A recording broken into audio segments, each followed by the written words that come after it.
Olá, turma, tudo bom? Vejam só, vamos conversar um pouquinho sobre o nosso texto Educação, Cultura e Sociedade, tá? A atividade da aula de hoje, do dia 4/6/2020, da turma de Fundamentos Socioantropológicos, do segundo período de Pedagogia, tem como objetivo correlacionar os questionamentos que vocês fizeram da leitura desse texto. Então, vou trazer algumas proposições aqui do que vocês nos questionaram, tá? Então, esse texto, ele fala sobre os processos educativos, né? E chama a atenção que o eu é efeito de outros. Ou seja, os autores, eles colocam que muitas vezes nós pensamos que o resto do mundo é ou deveria ser como nós, né? Que nossos deuses são os únicos e verdadeiros e que nossos costumes são mais razoáveis e que nossas instituições são mais adequadas. Quando pensamos dessa forma, acreditamos que o nosso eu, né, seria a base, né, para a existência dos demais. E aí a gente tem que ter um pouco de cuidado. Por quê? A Laura, seus questionamentos, ela queria entender o que quer dizer essa expressão, né? O eu é feito de outros, né? E aí ela nos responde o seguinte, que o indivíduo, ele depende das relações que estabelece com os outros. Os nossos ritos, os nossos símbolos, eles vão expressar as nossas diferenças. Eles são uma forma de nós reconhecermos e de nos diferenciarmos daqueles que compartilham de nossos valores e costumes. Então, o eu, ele é feito dos outros porque a gente precisa estar se relacionando com o outro. Há uma necessidade de entender esse convívio social, né? Não existe o eu se não existe o outro para reconhecer, para que a gente não consiga, para que a gente estabeleça nessa relação com o outro. Então, essa dualidade, esse diálogo, né, entre as pessoas. Então, o indivíduo, ele depende dessas relações, né? Uma outra perspectiva que a gente entende quando a gente observa tudo partindo do eu, pode ocasionar algumas relações de ponto de partida muito próximo. Uma característica muito peculiar é o que a gente chama de eurocentrismo, né? Ponto de vista que partiu, né, do julgamento de que o mundo, ele surgia a partir da Europa, né? Então, o modo de julgar o mundo a partir de um ponto de vista europeu influência política, cultural, econômica, social, que a Europa ela exerce sobre as variadas áreas de países e povos e culturas do mundo como um todo, né? Ponto de vista que, por conta da sua expansão econômica, marítima, social, política, ele vai conquistando outros territórios e vai fazendo com que a sua cultura, as suas características, eles seriam o ponto de partida, né? Então, quando você observa esse olhar direcionado, né, como ponto de partida a Europa, então dá-se a isso o nome de eurocentrismo, tá? O etnocentrismo foi algo questionado pela Adriana e pela Claudenice. E aí as meninas responderam que é quando diferentes povos acham que a sua cultura é a principal. E quando isso acontece, acaba criando uma dificuldade de compreensão das outras. É como se tudo o que acontecesse, ele fosse a partir da nossa realidade. Tudo gira em torno do nosso eu, da nossa cultura, dos nossos costumes, da nossa realidade, da nossa sociedade, da nossa religião, das nossas crenças, né? Então, o etnocentrismo é você comparar os demais a partir do seu, sem respeitar a identidade dos outros, né? Sem respeitar as características que vão identificar os outros povos, as outras culturas, as outras nações, certo? A Alice e a Ângela, elas foram no mesmo caminho, tentando entender sobre o multiculturalismo, né? Multi, como o próprio nome está dizendo, são vários, né? Elas queriam entender como o multiculturalismo, né? Qual deveria ser o ideal da sociedade brasileira. E aí elas pensaram em um desenvolvimento cultural voltado para a compreensão das culturas, da consciência da discriminação e da capacidade de interagir com diferentes culturas. Quando a gente pega o Brasil como ponto de partida, você vai ter uma extensão, né, multicultural. Então, são várias identidades, várias culturas que se espalha por um único território, que seria o território brasileiro. Então, a sociedade brasileira, ela é multicultural, porque ela agrega, né, várias compreensões culturais, várias consciências culturais, várias realidades culturais. Então, seria um território multicultural. A Thaís e a Alvani, elas foram na linha do interculturalismo, que vai se referir à interação entre as culturas, né, de uma forma recíproca, favorecendo o seu convívio e integração. Essa integração numa relação baseada no respeito pela diversidade e no enriquecimento mútuo. Então, seria uma forma de convivência, de interagir mesmo entre as culturas, né? Então, o inter seria essa relação entre as culturas de uma forma, não de uma forma agressiva, mas de uma forma social, de uma forma equilibrada, de uma forma de valorização dos costumes do outro, né? E sem contar essa diversidade de enriquecimento mútuo, né? Como as culturas elas podem ir crescendo uma com a outra e enriquecendo uma com a outra, né? Sem discriminar, sem colocarem um ponto de vista etnocêntrico, né? Muito pelo contrário, né? Correlacionar, recriar possibilidades, né? A Ana Luzia e a Tatiane, elas queriam entender qual a importância da multiculturalidade nos dias de hoje. E as meninas refletiram e colocaram o seguinte: a multiculturalidade, ela tem uma grande importância no processo de formação do espaço brasileiro, principalmente por carregar elementos de outros continentes, né? Sendo presente de fato na história, tanto na diversidade étnica, como na formação da linguagem, costumes, valores e religião. Então, é muito comum a gente vivenciar situações observando a importância da forma como os costumes de outros países, de outras nações, de outros continentes mesmo, né? Então, a gente tem aqui uma influência muito grande da Europa, tem uma influência muito grande da África, né? Tem uma influência muito grande da Ásia também, né? Então, são da própria América do Norte, e aí a gente vai se correlacionando com essas culturas de forma a ter uma linguagem bem diversificada, costumes diversificados, né, religiões as mais diversas possíveis. E aí essa diversidade étnica, ela vai estar pautada na nossa base de formação. Então, desde da época da colonização é que a gente vai observando que essa multiculturalidade ela vai se fazendo presente. Horas de forma pacífica, horas de forma mais agressiva, mas a forma como elas vêm interagindo ao longo da história, no somatório de tudo, né, traz essa característica, né, multicultural. A Arlene, ela faz um questionamento, né? Ela queria entender,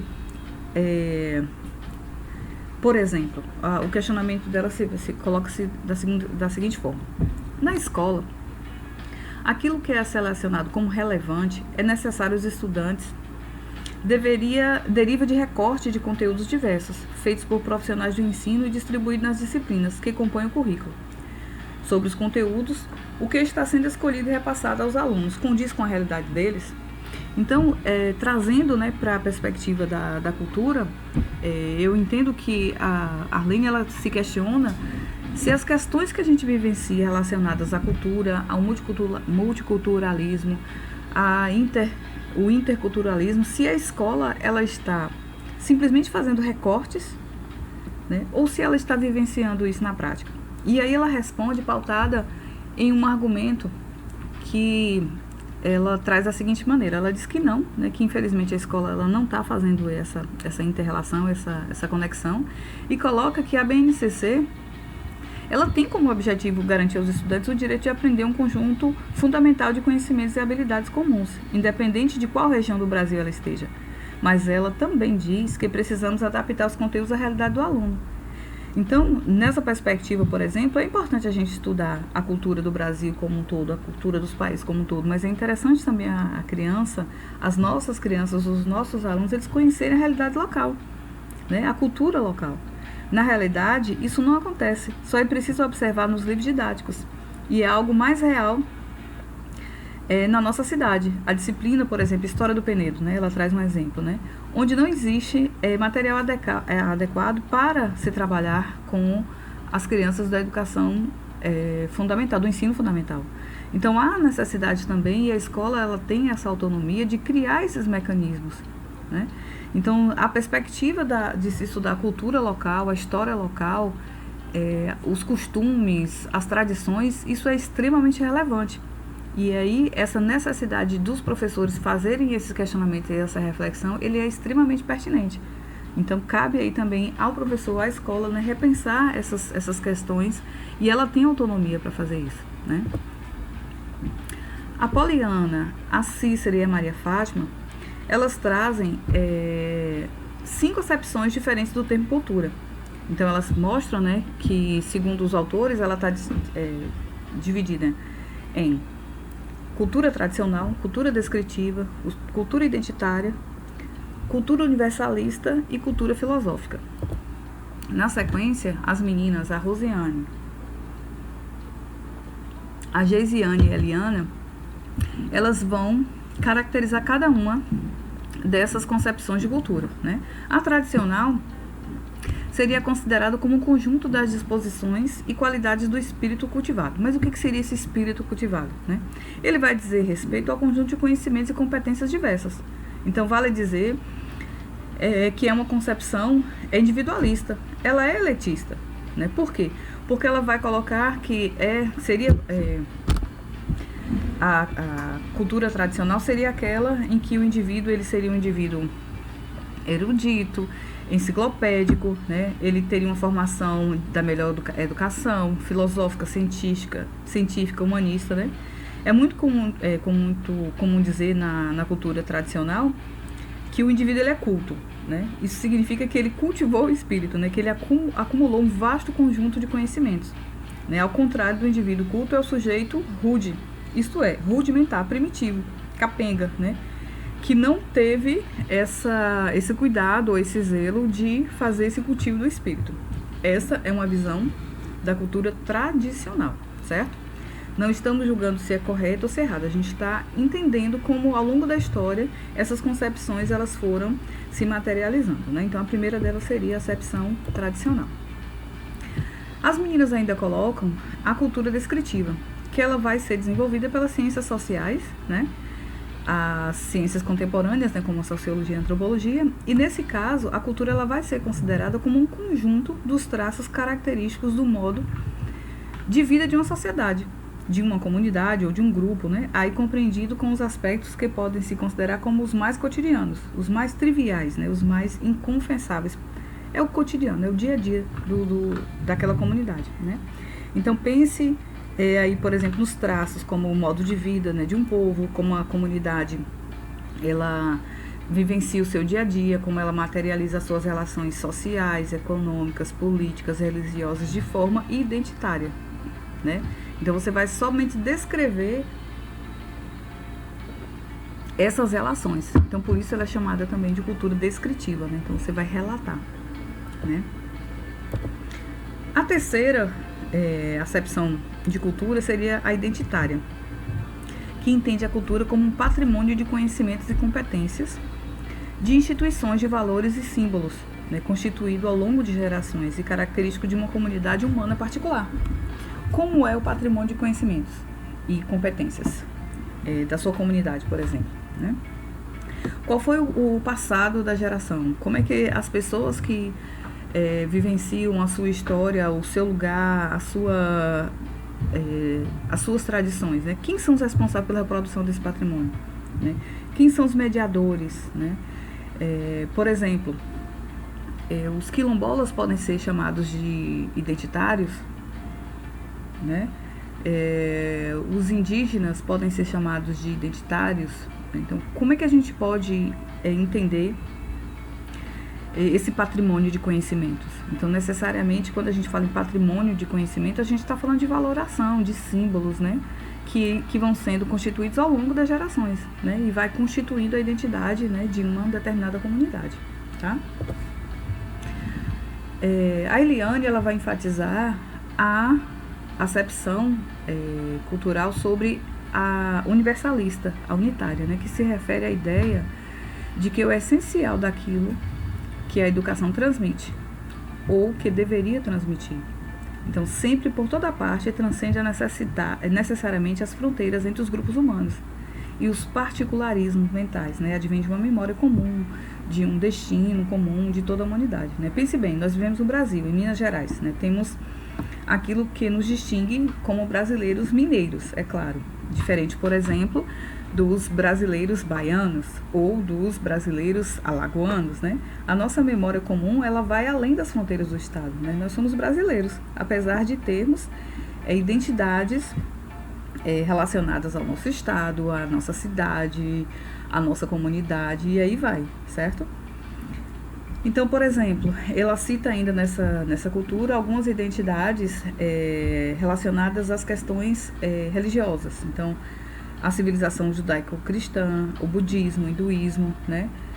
E aí vai. O protestantismo, o umbandismo, todas elas que vão surgindo, né, ao longo da história e dando identidades unitárias àqueles que os reproduzem, né? E ainda a acepção filosófica, que afirma ser a cultura, antes de tudo, um estado específico humano, ou seja, aquilo pelo qual o homem distancia-se da natureza e distingue-se especificamente, né, da animalidade, ou seja, é o que transforma o homem em homem, né? Lembre-se, por exemplo, que os animais eles vivem em sociedade, mas somente os seres humanos recriam intencionalmente seu ambiente, né? Do ponto de vista puramente biológico, você sabe qual é a distância entre o homem e o chimpanzé? Então, basicamente, é essa relação, né, estabelecida pelos costumes que você vai intencionalmente criando e recriando, né? Lá na frente, mais a gente vai ter a oportunidade de ver um livro que é a invenção das culturas, né? Então, o homem tem essa possibilidade de inventar e recriar as culturas, né? A Josilene, ela questiona a gente o seguinte: como o termo multiculturalismo está umbilicalmente ligado ao currículo e à cultura? O currículo, ele, para ser entendido nessa ótica antropológica e cultural, ele tem que ser ampliado.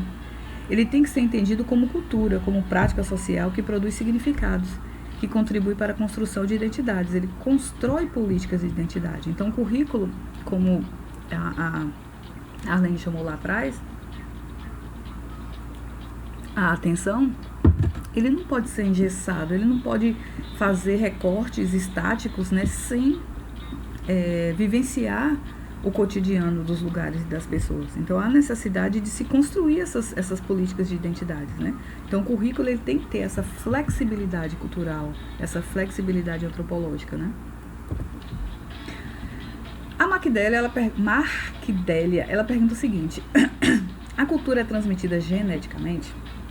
E aí a Mac também responde que não, que as tradições, as crenças, os costumes, ou até mesmo um determinado gosto de arte, de música, são passados por meio do convívio social, que eles vão acontecer na escola, na igreja, no seu local de trabalho, com a família, com os amigos, né? A cultura ela é aprendida com o passar do tempo, né? Fazendo assim ser transmitida de geração para geração, não geneticamente, não é um fator biológico, né? A Gilvânia, ela queria entender qual é a função da escola no fazer humano e na construção do sujeito social. E aí, Gil, a função da escola é fazer a mediação, é fazer esse elo, né, fazer essa ligação entre a família e a sociedade. E que ao distribuir cultura e gerar conhecimento junto com outras identidades, ela vai construindo o sujeito social.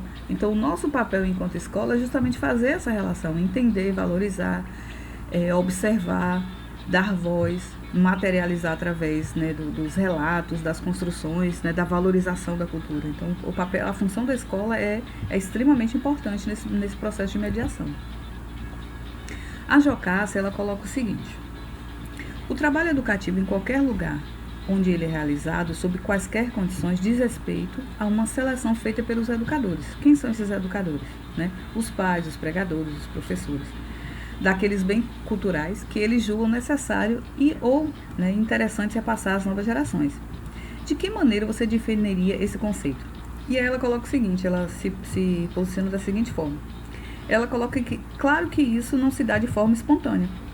Há todo um sistema político, há todo um sistema ideológico, há todo um sistema cultural que vai criar regulamentações e vai estabelecer critérios que venham restringir a liberdade desses educadores. De qualquer forma, eles são os mediadores, né? Na escola, aquilo que se é selecionado como relevante e necessário aos estudantes deriva de recortes de conteúdos diversos feitos por profissionais de ensino e distribuídos nas disciplinas que compõem o currículo. Então, vira e mexe, e aí mais uma vez citando a Arlene e as meninas que estão se preocupando com essa questão, né, dos recortes estáticos, há necessidade dessa reflexão crítica, né, dos professores em estar observando quais seriam qual é a necessidade de se repensar esse currículo e esse fazer educativo. Como trabalhar essas questões relacionadas à educação, à cultura, à escola, né, como dinâmica, viva, né, e capaz de construir essa identidade cultural, né? Então, pessoal, fica aqui algumas questões que vocês colocaram e a discussão do nosso texto Educação, Cultura e Sociedade, tá certo? Mais tarde a gente tem um bate-papo lá na nossa sala de aula virtual e aí a gente tem uma atividadezinha para fechar esse material, tá certo? Um cheiro, fiquem com Deus e boa noite.